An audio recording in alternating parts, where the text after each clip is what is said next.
Modern history of India 1885 से लेकर 1947 तक जितने भी इंपॉर्टेंट इवेंट्स है वो सारे इवेंट्स यहाँ पे डिस्कस किए जाए। 1885 में इंडियन नेशनल कांग्रेस का फॉर्मेशन हुआ था और इसके फाउंडर थे एलन ऑक्टेवियन ह्यूम और अदर इंडियन लीडर थे दादा भाई नौरोजी, डी इदलजी वाचा। इंडियन नेशनल कांग्रेस को क्यों फॉर्म किया गया था? What is the reason behind? क्योंकि भारतीय अपना डिमांड पीसफुली ब्रिटिश गवर्नमेंट के आगे रख सकते, इसलिए इंडियन नेशनल कांग्रेस को फॉर्म किया गया था। जो फर्स्ट मीटिंग हुआ था वो 1885 में बॉम्बे के गोकुलदास तेजपाल संस्कृत कॉलेज पे हुआ था, जिसको प्रिसाइड किए थे डब्ल्यू.सी. बनर्जी और 72 डेलीगेट्स थे उस मीटिंग में। उसके बाद नेक्स्ट मीटिंग हुआ था 1886 में कलकत्ता पे और प्रिसाइडेड बाय दादा भाई नौरोजी। थर्ड मीटिंग मद्रास पे हुआ था 1887 पे और प्रेसिडेंट बने Badruddin Tyabji, first Muslim president of Indian National Congress. इसके बाद जो फोर्थ मीटिंग हुआ था वो 1888 में हुआ था इलाहाबाद में और प्रेसिडेंट कौन बने थे? जॉर्ज ह्यू। उसके बाद जो नेक्स्ट इंपॉर्टेंट इवेंट आता है वो बंगाल पार्टीशन 1905। उस वक्त वाइसरॉय ऑफ इंडिया कौन थे? Lord Curzon. उन्होंने क्या किया था? बंगाल को दो हिस्सों में डिवाइड कर दिया था, east Bengal and west Bengal. उनका कहना था कि बंगाल का जो पॉपुलेशन है और बंगाल एरिया वाइज में बहुत बड़े हैं और इसे एडमिनिस्ट्रेट करना बहुत ही मुश्किल हो रहा है। ये रीजन देके उन्होंने बंगाल को ईस्ट बंगाल और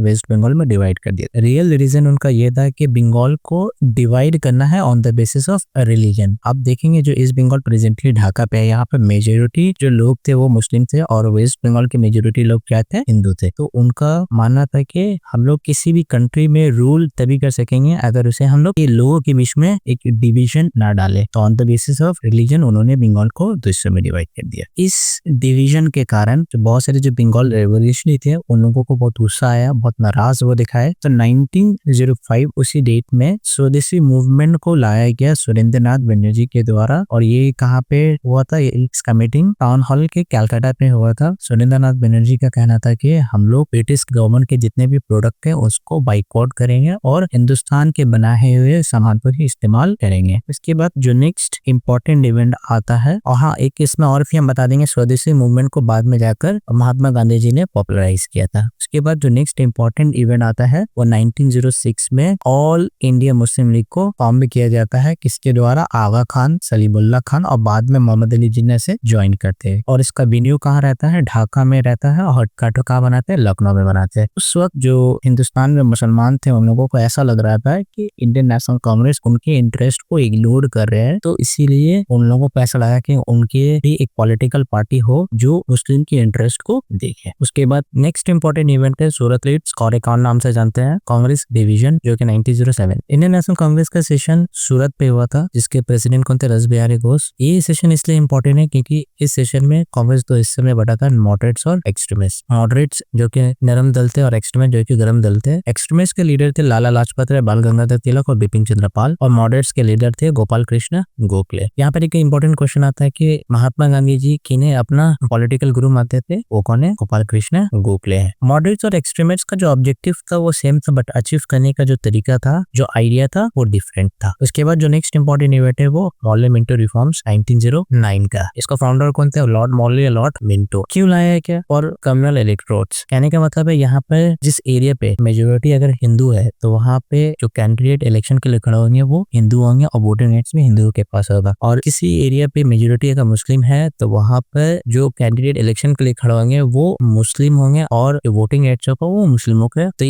इस रिफॉर्म को लाने का आइडिया क्या था? For the formation of Pakistan. इसके बाद 1911 में दिल्ली दरबार लगा। 1910 में किंग एडवर्ड VII के डेथ होने के बाद इंग्लैंड का किंग जॉर्ज V को बनाया गया। और ठीक एक साल बाद 1911 में George V queen Mary Hindustan आए, उनके वेलकम के लिए एक दरबार लगाया जिनको हम लोग पॉपुलरली दिल्ली दरबार के नाम से जानते हैं। उस दरबार में रविंद्रनाथ टैगोर ने नेशनल एंथम गाया और उसी दरबार में एक दो अनाउंसमेंट, तो बड़ा अनाउंसमेंट हुआ को हिंदुस्तान का कैपिटल बना दिया जाएगा, क्योंकि पहले कलकत्ता था, शिफ्ट होकर दिल्ली कर दिया जाएगा। उसके बाद 1905 में जो बंगाल का पार्टीशन हुआ था उसे रिवोव कर दिया जाएगा, annulment of partition of Bengal. इसके बाद 1911 गदर पार्टी का फॉर्मेशन हुआ था। इसका वेन्यू कहाँ था? सैन फ्रांसिस्को अमेरिका में। और फाउंडर कौन थे? लाला हरदयाल, सोहन सिंह भाकना और करतार सिंह, और भी अदर मेंबर थे जो गदर पार्टी को फॉर्म किए। 1904 में बहुत सारे हिंदुस्तानी हिंदुस्तान से अमेरिका की तरफ चले गए थे और वहां से ही वो बहुत सारे ऑर्गेनाइजेशन, बहुत सारे मूवमेंट को बहुत सारे ऑर्गेनाइजेशन का फॉर्म कर रहे थे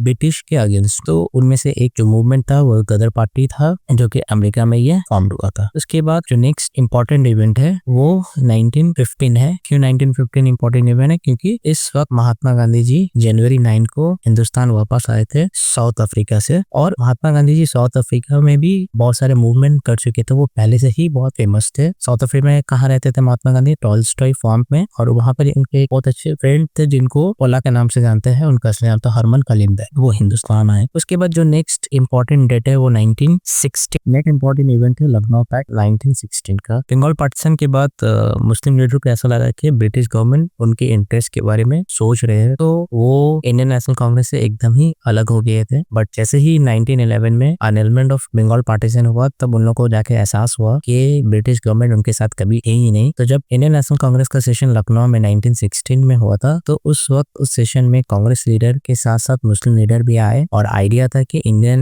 नेशनल कांग्रेस और Indian all Indian Muslim league को एक साथ लाया जाए और एक ऑब्जेक्टिव पे ही उन लोगों को चलना था। इसीलिए इस सेशन को लखनऊ पैक्ट कहते हैं। उसके बाद जो नेक्स्ट इंपॉर्टेंट इवेंट था वो होम रूल मूवमेंट 1916 में हुआ था। देखिए होम रूल मूवमेंट के फाउंडर नॉर्मली कौन थे? किन्होंने ये आइडिया लाया था? ये एनी बेसेंट लाए थे ये आइडिया को, जो कि आयरिश लेडी थे। बट हिंदुस्तान में सबसे पहले इस मूवमेंट को चालू बाल गंगाधर तिलक किए थे, जिन्होंने अपना हेडक्वार्टर पुणे पे रखा था, जो कि फर्स्ट ऑफिस था। और बाल गंगाधर तिलक के दो इंपॉर्टेंट न्यूज़पेपर थे, मराठा और केसरी। होम रूल मूवमेंट क्या है? एक्चुअली ब्रिटिश गवर्नमेंट जो भी पॉलिसी रह रहे थे वो हिंदुस्तानियों के अगेंस्ट, यानी कि हिंदुस्तानियों के हित पे नहीं ला रहे थे। तो उस वक्त बाल गंगाधर तिलक को ऐसा लगा कि हिंदुस्तान का खुद का सेल्फ गवर्नमेंट हो ब्रिटिश एम्पायर में, जो पॉलिसी बनाने में वो भी मेंबर्स बने और हिंदुस्तानियों के हित में पॉलिसी बनाया जाए। और जो रियल फाउंडर कौन थे? एनी बेसेंट, जिन्होंने हेडक्वार्टर मतलब बाल गंगाधर तिलक के बाद रखा मद्रास में सेकंड ऑफिस, और उनका दो न्यूज़पेपर था, कॉमनवेल्थ और न्यू इंडिया। उसके बाद जो नेक्स्ट इंपॉर्टेंट इवेंट है वो 1917 में चंपारण मूवमेंट के नाम पे होता है। तो गांधी जी का ये फर्स्ट मूवमेंट था जब बिहार में ब्रिटिश गवर्नमेंट फोर्स करके इंडिगो का कल्टीवेशन करने के लिए कह रहे थे, यानी कि जो भी आपका लैंड है उसमें से 3/20 आपको इंडिगो का कल्टीवेशन करना है, जिसकी वजह से जो हिंदुस्तानी फार्मर थे उन लोगों को बहुत लॉस हो रहा था। तो राजकुमार शुक्ला ने महात्मा गांधी जी को बुलाया चंपारण, और महात्मा गांधी जी ने वहां पे आंदोलन किया, और ये आंदोलन इतना सक्सेस रहा कि ब्रिटिश गवर्नमेंट को जो ये इंडिगो का कल्टीवेशन को वापस लेना पड़ा।